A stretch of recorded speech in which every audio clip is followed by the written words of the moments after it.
안녕하세요. 김태훈 목사입니다. 뚜벅뚜벅 메시지. 오늘은 요한복음 40번 40번째입니다. 가장 위험한 것은 마음을 빼앗긴 것이다. 가장 위험한 것은 마음을 빼앗긴 것이다. 요한복음 13장 21절에서 30절의 말씀 가지고 뚜벅뚜벅 걸어가겠습니다. 일찍이 단테는 신곡, 지옥편에서 가룟 유다가 마왕 루시퍼와 함께 가장 낮은 층의 자리에 앉아 지옥에서조차 금해진 혹독한 벌을 받고 있는 그런 장면을 묘사했습니다. 만약 어떤 사람이 위대한 성자가 될 기회를 가졌으나 실패하고 말았다면 그 중에서도 가장 애석한 사람은 아마도 가룟 유다일 것입니다. 오늘 가룟 유다 이야기를 좀 하겠습니다. 그는 성자가 될 기회를 악역으로 바꾼 대표적인 인물이지요. 그래서 지난 2000년 동안 자신의 사랑스러운 아들의 이름을 가룟 유다라고 친 사람은 아무도 없습니다.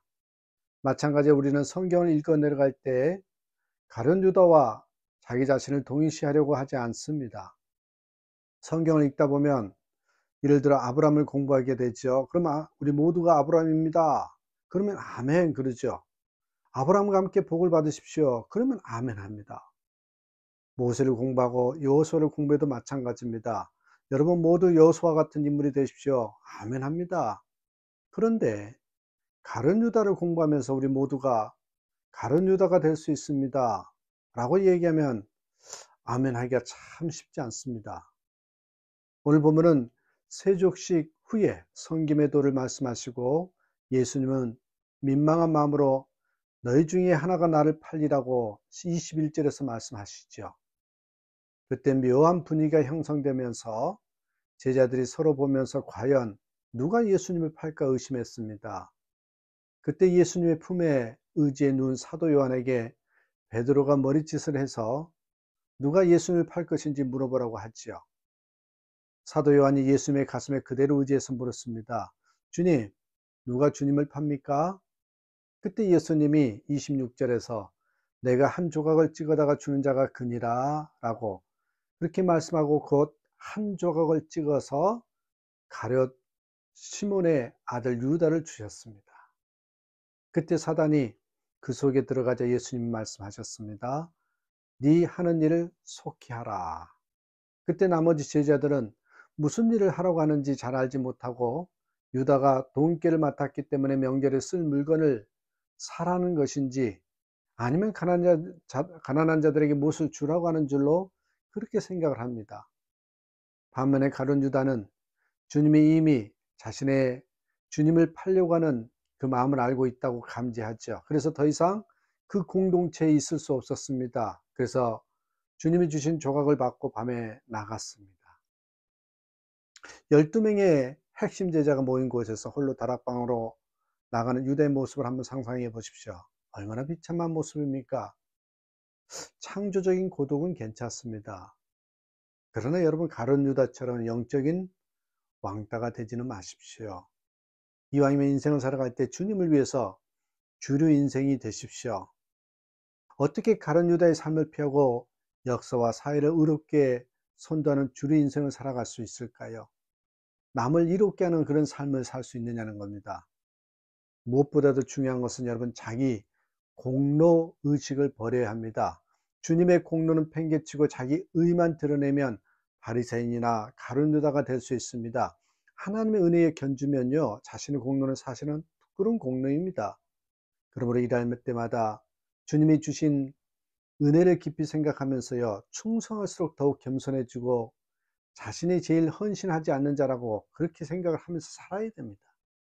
하나님은 졸지도 않고 주무시지도 않으며 자녀를 지켜주시고 자녀에 대한 관심을 한 번도 끊지 않습니다. 그런 분이 아니셔요. 끊었던 분이 아니란 말이죠. 자신이 하나님의 일에 좋은 관심을 가진 것이 뭘 그리 그런 분에게 무슨 자랑거리가 되겠습니까? 여러분 헌신과 봉사 이 하나님께 인심 쓰는 것이 아닙니다. 은혜에 대한 감사입니다. 인간끼리는 봉사가 가능하나 여러분 정확히 말하면 구원의 은혜를 주신 하나님 앞에서는 봉사란 개념 자체가 없어야 하고요. 오직 충성만 있어야 합니다. 하나님 앞에 봉사했다는 말이 사실상 얼마나 맞지 않는 말입니까?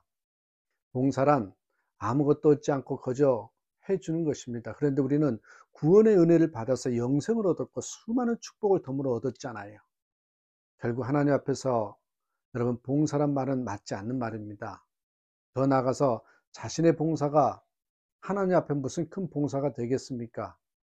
사실 진짜 봉사는 하나님이 하셨잖아요. 우리는 충성만 하면 된다는 것이죠. 사실 우리는 주의 것이고 우리 재산도 주의 것입니다. 그것들을 자신의 것이라고 생각하는 순간에 타락의 길로 빠지죠. 사실 자기 것은 아무것도 없습니다. 목숨도 오늘 하나님이 불러가면 끝나잖아요. 그것을 자기 것이라고 생각하면 그것을 내놓으면서 인심을 쓴다고 생각하고 누가 알아주기를 바라게 됩니다. 그러나 주님의 것을 주님이 사용한다고 생각하면 절대로 자기 공로의식에 빠지지 않습니다. 어느 날 한 집사가 간증했습니다. 저는 예수 믿고 인간적인 신세는 망가졌습니다. 잘 믿으면 잘 믿을수록 집을 살 여유가 없더라고요. 주님 앞에 다 드리고 싶어 견딜 수가 없었기 때문이라는 거죠. 그래서 주님 앞에 가진 집까지 다 드리고 집사람과 사글세방에서 새우잠을 자면서도 기쁘다는 거예요. 그 집사는 얼마 후에 수많은 사람들에게 영향을 미치는 리더가 되었습니다. 자, 주님의 공로를 입은 자의 간정은요, 오직 주님 앞에 죽도록 충성했다는 것 뿐입니다. 그러고도 더 충성하지 못해서 죄송하고 부끄러움을 못 견딘다고 생각하는 간증이 진짜 간증이죠. 예수 믿고서 세상적인 축복을 받았다고 간증하는 것은 사실상 기복주의만 조장할 뿐이지 영양가가 없는 겁니다.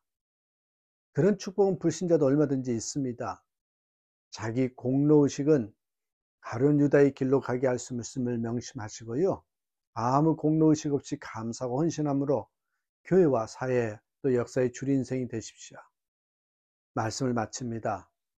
결국 여러분 유다는 문제가 무엇이었습니까? 유다의 문제가 무엇이었느냐는 거예요. 사단에게 마음을 빼앗겼습니다. 조각을 받은 후에 곧 사단이 그 속에 들어간지라 마음을 뺏겼다는 거죠. 설사 그런 마음이 들어도 나는 그런 생각에 동의하지 않는다.